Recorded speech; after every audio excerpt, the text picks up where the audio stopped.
Welcome back for another Monday mortgage update. Thanks for joining me. Thank you for the invite, Tiana. Of course. So let's just get straight into it. Let's talk about interest rates and what happened last week and what we saw, the dip and then the rise. What do you think's going on?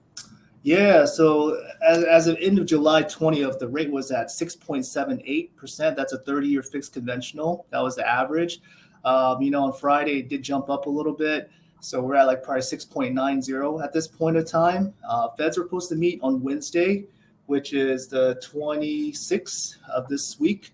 So that should be interesting. In the past year or the past few times that the Feds raised the rates or were meeting and supposedly raising the rates, that day the rates actually went down. So there's a chance it could swing back down, but don't hold your breath.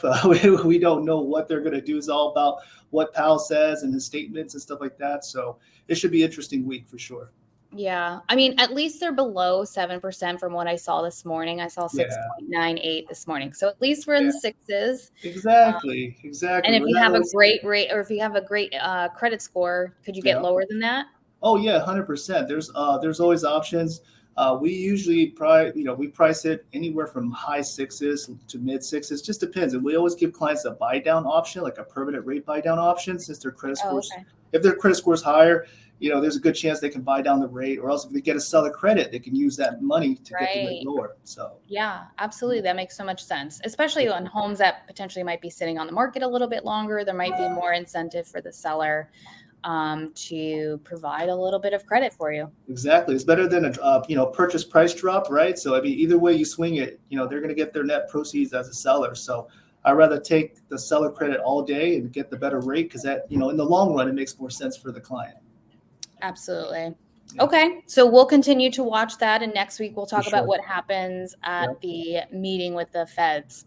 For sure. So let's talk a little bit about the housing market trends. And, this is a little bit more in my wheelhouse of what we're seeing, but I'm sure it impacts your business too, of course. But we're starting to see normalizing in terms of prices.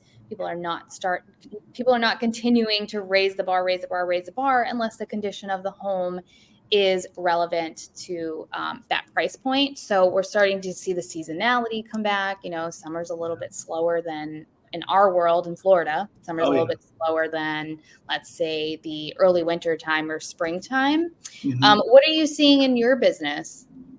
Yeah, I mean, right now, like you said, there's just not enough inventory. So, I feel like the value is holding strong. The appraisers are coming back at par or else even a little bit higher at some point. But like you said, the property condition type, that's what we've been seeing a struggle with, is just the condition of these homes are outdated, it needs a new roof, needs a new, water heater or whatever. So there's a lot, and, that's sometimes that in the recent time, we've been seeing a lot of contracts fall through due to the home inspections. Yeah.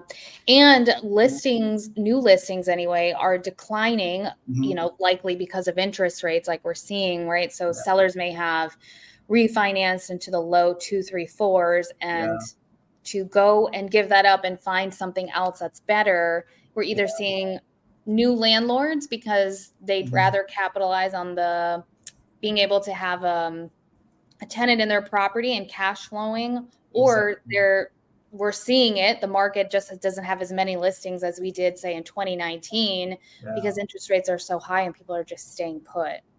What could sellers do, if they have that? I think last week we talked a little bit about it.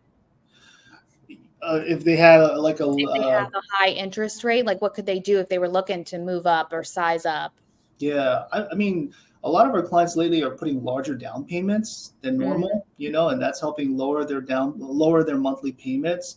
So with the, substantial equity in the home, instead of paying it all cash, they'll probably put like half, like 50% down to keep the payment lower, even though they have a higher interest rate. So we're seeing a lot of clients do that option. Another option is, again, there's so many like programs for temporary buy downs, where it's a 3-2-1 buy down or a 2-1 buy down, where it brings the interest rate lower, for example, by 3% to 2%.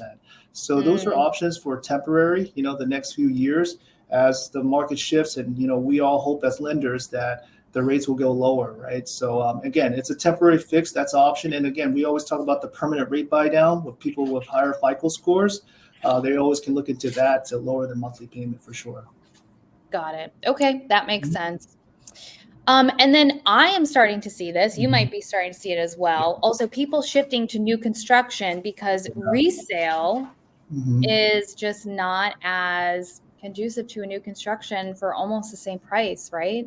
Yeah, I mean, I know personally, I've lost a lot of deals through, just like you said, there's not enough inventory, and the inventory that we do have, like the property condition is just not to par or to their standards. So, look, yeah, new construction is very strong at this moment, and they're also offering incentives, right? Like 10,000, 15,000. So they are offering incentives. So new construction, they're in a really great market at this point. Yeah, they really are. And it's hard for a buyer to turn that down, all those incentives, Yeah, when, they're up against really high prices and really high interest rates. So we can exactly. definitely understand that. But if anyone has any questions, feel free to reach out to Tyler or I on the market. But stay tuned every Monday for your Monday mortgage update. Talk to you soon, Tyler. All right, have a good one, guys.